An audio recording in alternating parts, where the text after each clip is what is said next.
Nipo hapa kutoa uthibitisho. Sasa najua kuna baadhi ya watu wataanza kulalamika sana kwamba wewe uthibitisho kama nani? Sikiliza bwana. Huyu Giru Mugisha ndiye mchezaji ambaye katika ardhi ya Tanzania kumpata kwake tu itakuwa ni baraka kubwa. Ndiye mchezaji aliyebarikiwa kuliko wachezaji wengine.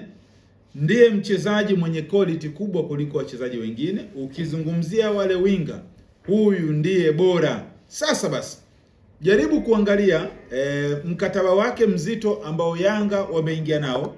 Tazama thamani yake ambayo Yanga wameweka mezani, jumlisha na wachezaji wengine wa mafungu ambao wamesajiliwa katika vilabu vingine, utakuja kugundua Giru Mugisha ndiye sajili bora ambayo haijapata kutokea. Unaweza ukajiuliza, generator anaongea kitu gani? Ninachokiongea thamani, value ya mchezaji mwenyewe. Kwa mfano, hivi tunavyozungumza, wakati napiga simu kwenye chanzo changu cha kuaminika cha uhakika kuweza kujua thamani yake, nilishika kichwa. Kwa nini? Ni kwa sababu nilikuja kuelewa kitu kimoja, ni kwamba bilioni 4, kumradhi, ni bilioni 4. Sasa bilioni 4 ukizileta kwenye dola, unakuja kugundua Yanga wameweka dola milioni 1.8. Dola milioni 1.8 kwa mchezaji ambaye anasajiliwa katika ardhi ya Tanzania haijapata kutokea. Kwa nini haijapata kutokea? Kwa sababu ya thamani yake huyu mchezaji. Mwanzoni kulikuwa na ugumu kidogo kuweza kupata kandarasi yake.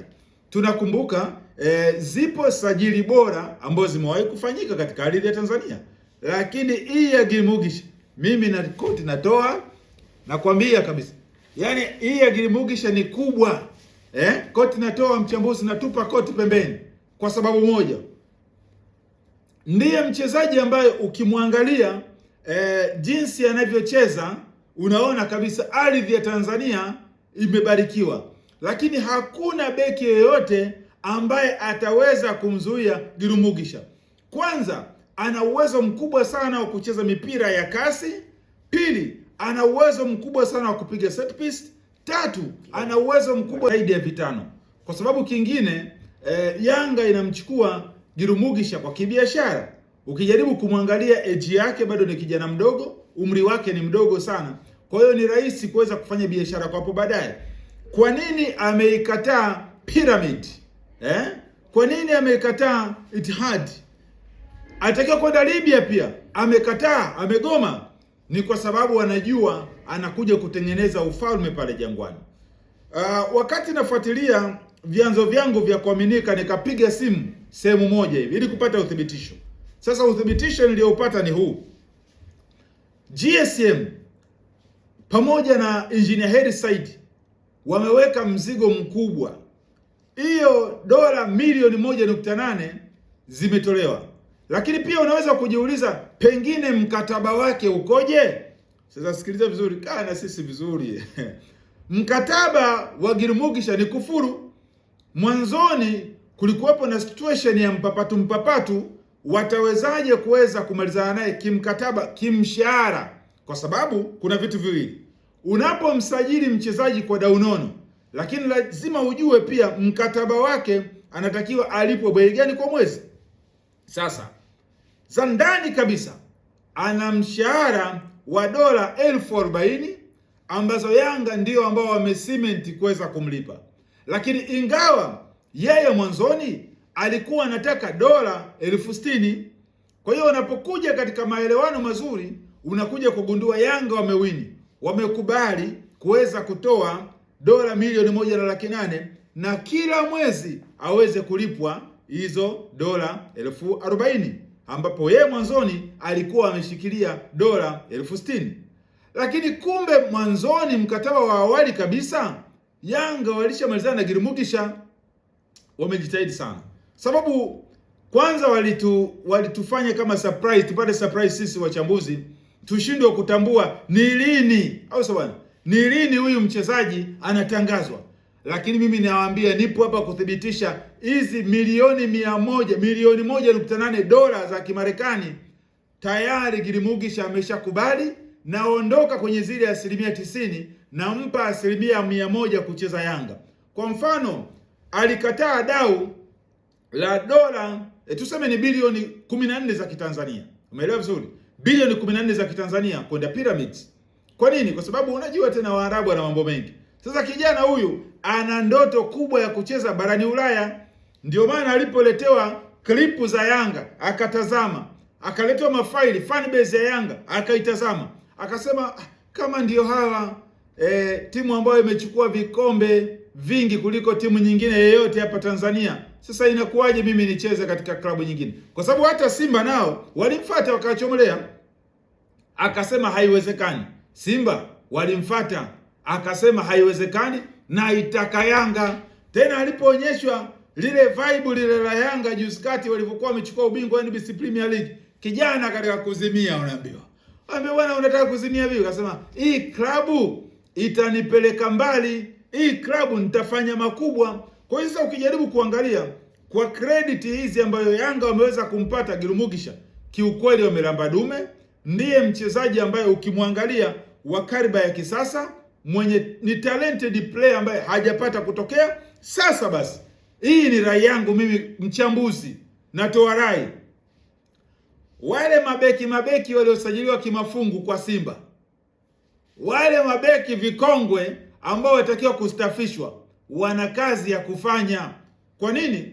Kwa sababu huyu Girumugisha jamani ni balaa. Mimi nasema huyu ni top player ambaye atakiwa kucheza barani Ulaya. Lakini kutua katika ardhi ya Tanzania ni blessing tu ya Mwenyezi Mungu ambaye ameifanya wepesi. Sasa ukimtazama Simba, mchezaji kama Derock Rushan ameshindwa kucheza kule nchini Afrika Kusini, Mamelodi. Niomaema tumzungumzi, tayari shughuli yake imeisha mzee yule. Njoo kwa Ismail Ture. Tazama Shomari Kapombe. Pamoja sasa tunajua pale Simba wamemleta yule Nathaniel Chirambo wa Azam FC. Tunafahamu pia wamemchukua Kevin Nasho Naftari. Lakini unapokuwa na mchezaji mwenye quality ya Girumugisha, hawa wote wakusanye pamoja. Hata mchezaji si Kaleto, si wa Simba Kaleto, bado ni wa kawaida, ni winga, si wanakuja kumtangaza muda gani huu winga, lakini ukiangalia hana uwezo wa kushindana na Girumugisha. Nipo hapa kutoa uthibitisho, nipo hapa kuzungumza haya. Watapimwa umri wale mabeki wao wale kina Ismail Tule wa expire wale, watapimwa umri.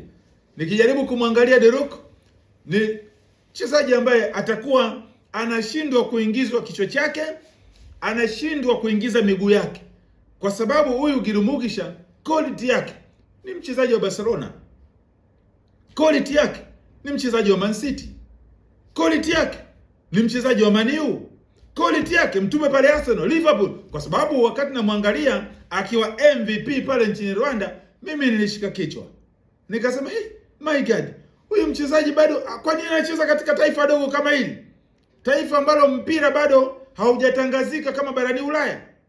Sasa katika ardhi ya Tanzania kumpata mchezaji kama huyu, jamani, mnyonge mnyongeni, haki yake mpeni. Natoa rai kwa mara nyingine, mabeki vikongwe wajitafakari kwa Girumugisha. Mabeki ambao pancha nyingi hizi type za kina Shomari Kapombe wajitafakari. Lakini sio hivyo tu, najaribu kuangalia mbavu ya kulia ya Simba, Kapombe tayari ameshakuwa tuti kabisa. Lakini nenda huku mbavu ya kushoto ya Simba, si nani ule Mochwari. Lakini kitazama safu yao ya ushambuliaji sasa hivi ndio wanamsia, si Dumbia, si Katumba, si Dumbia na nini, si chochote, si lolote. Mtazame si Kaleto, si nani, si Amisho, si Shekune, si Sekune, ana chochote. Na nimeangalia kule assist zake si 7 goli 7, si assist 4. Ni winga wa kawaida. Mimi labda kwa mbali kidogo ningesema labda wana mchezaji kwa mfano kama yule nani huyu Elim Panzu kiukweli alhamdulillah. Ukitazama jinsi anavyocheza kwa kweli tunasema tumswalie Mtume Yesu asifiwe. Angalau huyu ana kitu. Jana nimeona hati Mamelodi Sundowns wenyewe pia wanamtaka Elim Panzu. Kwangu mimi ilikuwa ni taarifa, kwa sababu hata Yanga wenyewe pia kuna wakati walimtaka Elie Mpanzu. Lakini hao wachezaji wengine wote, changanya wachezaji wote, sajili zote za wachezaji wa Yanga na Simba, alafu walete katika fungu la Gilmugisha. Unampata Gilmugisha ndiye kiungo winga hatari ambaye kutua kwake katika ardhi ya Tanzania nadhani ni kuokota kunyavu. Kwanza faida yake, akiwa ameanguka chini kama amesimama amenikumbusha zamani sisi wakati tunacheza hizi zetu, kuna wakati yani unakuwa kwenye kibendera kile unaambaambaa na makalio, lakini mpira unapigwa. Sasa huyo ndio Gilmugisha. Mimi nataka nizungumze tukiwa tunahitimisha. Jahazi la Simba linaenda kuzama. Hao wachezaji kila msimu tunamwona Ahmed Ally anatoka hadharani, ni jamaa yangu, unajua akiona clip atalalamika, lakini tutasameana tu. Hapa nipo kazini ndugu yangu, nisamehe, nazungumza ukweli. Huyu Gilmugisha, msimu unaokuja msipokuwa makini, mtaanza kusema Yanga inabebwa na waamuzi, Yanga si ina marefa nini, kwa sababu nyinyi mnasajili kwa pressure. GSM bwana, kwa kweli kaburi lake kumbe bado yani kama hata akifa huyu haozi, kwa sababu kiangalia anatia fedha kwa wakati. Hebu angalia sasa hivi kila mtu anamzungumzia Gilmugisha, Piramidi wanamtaka, lakini kakataa kijana bilioni 14 za Kitanzania. Wewe kuweza kwa nini? Amechagua Yanga ya vikombe na safari yao. Mimi nilishawahi kuzungumza na wakala wa Gilmugisha, akaeleza kabisa, akasema kijana wetu thamani yake dola milioni 4, unaweza ukiongeza dola milioni 5 kuweza, lakini kupata baraka za kumpa dola milioni 1.8 kutua katika nchi ya Tanzania, kwa kweli ni tunu ya taifa. Watu wenyewe mtasema hapo, mtaeleza, lakini kwa kweli kwa usajili wa Gilmugisha Yanga imelamba dume.